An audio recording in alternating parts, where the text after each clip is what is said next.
na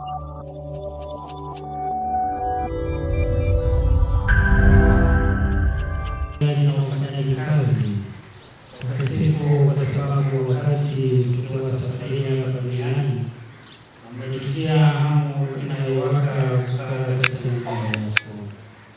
Wafanye watoto wako hao malezi wanaoingia katika nyumba hii wakusikilize katika imani, wakuombe katika sala, wakutafute katika shida, na waone uwepo wako katika kila hali. Wawe mashahidi wa Injili yako, waeneze popote harufu nzuri ya utakatifu, na hivi waifikie raha walioahidiwa katika ufufuo wake, anayeishi na kutawala milele na milele. Na sasa, Ee Mungu mpendezaji na mtekelezaji wa mradi wote mtakatifu, jalia upendo wako wa kibaba juu ya watu watakaokaa katika nyumba hii ya malezi. Wajalie wasipoteze kamwe roho ya kutafakari neno lako, umoja wa kindugu, amri ya utendaji wa Roho ya kushughulikia ndugu kwa upendo. Hawa ambao wamejitoa kwako katika kumfuata Kristo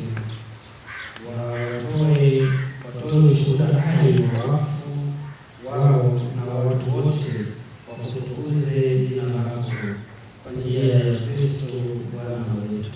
Amen.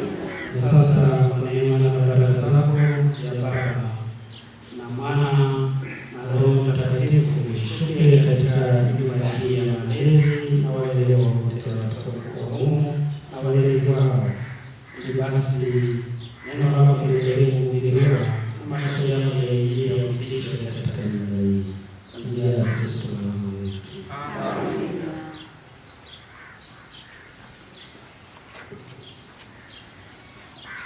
Amen. Hiyo sasa tunafanya kukata utepe. Naomba basi Baba Baraka msindikize na hiyo nyuma na taratibu, huku nisikie vilevile kwa watu wa Afrika na baba makofi na nderemo na vifijo.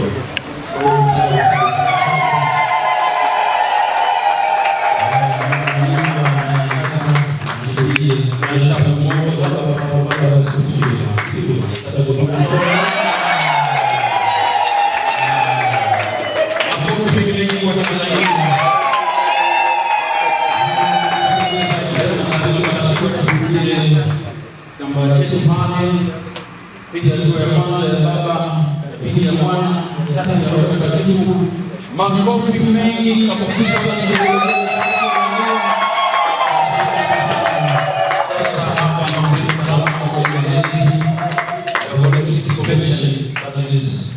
Malezi yote kwa ujumla, hakuna kubishana, nyumba iko salama, shetani kishaanza kulia, machozi kinawani. Tumsifu Yesu Kristo. Wanakuwa wengi na machozi kabisa.